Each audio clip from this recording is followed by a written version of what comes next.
Walk On By, interesting choice of music come in with.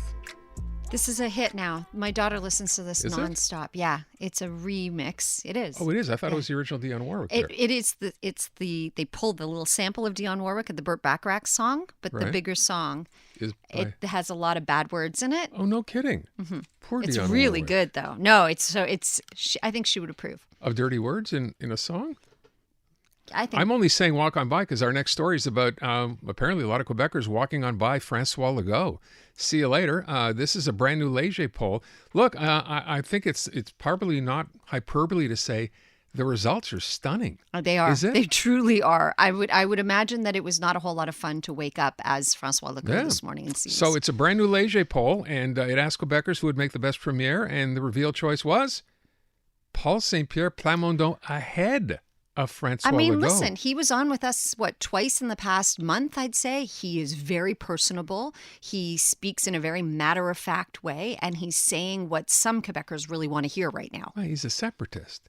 Some Quebecers are totally fine with that. And not very many, I don't think so. How did we get to this? Let's find out. So on the line right now, I mentioned it's a Leger poll. Jean-Marc Leger, the founding president, of course, and CEO of Leger is there. Jean-Paul, thank you for, or Jean-Marc rather, sorry. First of all, let me ask you, is it wrong for me to describe this as a stunning result? No, it's not. We're talking about music a few minutes ago. It's not real good music for the Prime Minister.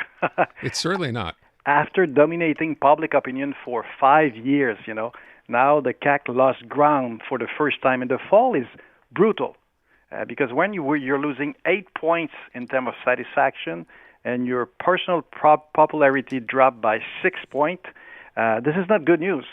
And at the end, of course, only 30% of Quebecers said they will support the current government. So if we have an election today, the government will be in a minority. Now, they wouldn't lose. They would just not hold a majority. They'd still form a minority government. So that's worth noting. But I want to go back to the top of the story here. So Paul St-Pierre Plamondon, he scores ahead of Francois Legault as the best premier for the province. But the other part of this that I found really fascinating was, and correct me if I'm wrong here, Jean-Marc, this, for the first time, it would seem where the party, the CAQ, actually did better than the person leading the party, the premier.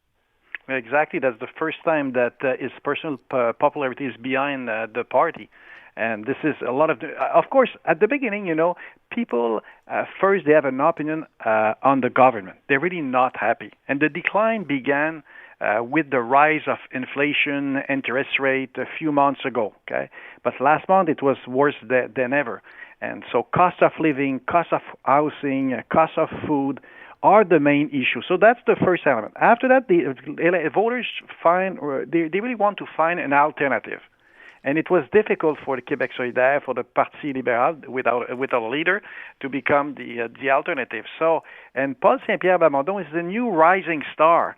So people in Quebec vote more for Plamondon than the PQ or the sovereignty, because the sovereignty doesn't move. It's 35% of Quebecers who say they will support the sovereignty, and it was the same numbers 10 years ago.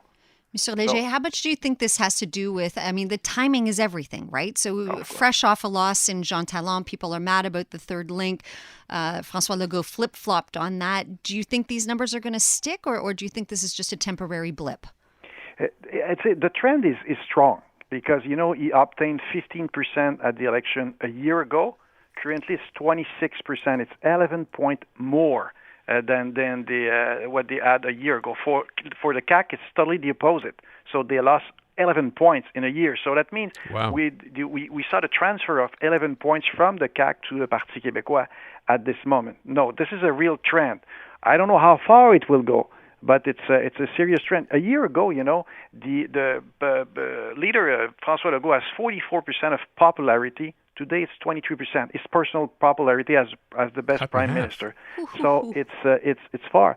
Paul St-Pierre Plamondon, he was at 4%. That we call in a survey the margin of error a year ago at 4%. And now he's at 24%. That's wild. So something happened here in Quebec. So if you try to figure this out, and to get to your point about that number for separation being pretty much stable at 35% and having been that way for quite a while, it's hard to imagine, or maybe people are in their own minds, separating Paul St-Pierre Plamondon from separation, voting for the guy as opposed to what he stands for. Yeah, I would say voting against Legault more than voting for the guy at this moment. So because it's people are so dissatisfied with the current government, and the problem is the other party they are not attracting, so they can't attract that kind of voters. So that's a short-term impact. So what will happen? We're far from the election. A lot of things could happen. We'll have a federal election before, so that will have also an impact if the Conservatives win. The survey this morning, we measured that Poilievre has 14 points more than the Liberals. So the probability to have a Conservative government is really strong. So this will change also the political course here in Quebec. We would be remiss if we didn't ask how the Liberals did here. We all know they've been pretty much left for dead. What did they show in the poll? Yeah, currently with only 6% support among French-speaking, this is really low. Yeah. And also 46% among non-French-speaking also, this is really low. Philippe Couillard, the former leader, Liberal leader, obtained 70%. Jean Charest, 80%. Among non-francophones. So that means they have issues everywhere. They have issues everywhere. So I don't understand, the reason why they postpone the choice of a new leader. Yeah. It will be too late. It will be too. I mean, it already seems like it's too late now. How are you going to recover? By the time the next election comes around, they're so far gone. I'm curious. You just spoke about how it broke down in terms of language spoken. Do we have an idea of how gender and generation, like age, comes into play? Are younger people more interested in Paul St-Pierre Plamondon as well? Not really. Oh. I think you always have issues with young people for the last 10 years, because at the beginning it was only a party who was supported by young people, but it's the Québec solidaire. Was really strong, 38% among young people. And CAQ is second with 21, and Parti québécois are at 19%. So they're really far. No, mostly it's 55 plus currently. So it's the old referendum voters who said they will vote for Paul St-Pierre Plamondon. But the movement is there. When we see that kind of trend, we don't think that it will stop now. You will see this trend probably will continue for a few weeks or a few months unless something else happens. So, two names I didn't hear us on, just to try to include everyone here. Number one, Quebec Solidaire. We're seeing less and less of Gabriel Nadeau-Dubois. Pretty much everybody else. Are they again hurting in polls like this? Are their numbers down? They were 50. They obtained 15% a year ago. They're still at 15%. Okay, so it's no the change. roof and the floor at the same time. But they will have a congress at the end of November, and it will be a difficult congress. This party is a separatist party, but among the membership, only 35% of Québec Solidaire are separatists. So this is really party. Yeah. The CAQ, for example, is a federalist party. But you have more separatists voting for CAP than voting for Quebec Solidaire. Gotta love Quebec politics. I mean, exactly. That's something else. When it's moved by 2% across Canada, people are hysterical. Yeah. When it's moved by 15% in Quebec, it's a moody population. Yeah. Oh, we don't know what will happen next month. It's called Wednesday when that happens. in Never Quebec. a dull moment. So last thing, our friend Eric Duhem, comment ça va avec lui?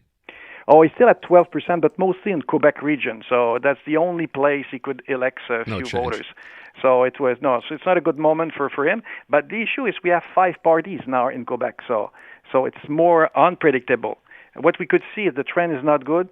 First, the government must change. They must listen more the population. You have a lot of debate concerning the university and in Montreal. A lot of debate concerning transportation in Quebec, and they seem so far from the population expectation. So this is probably a warning call for them. Do you suppose we could lose one political party?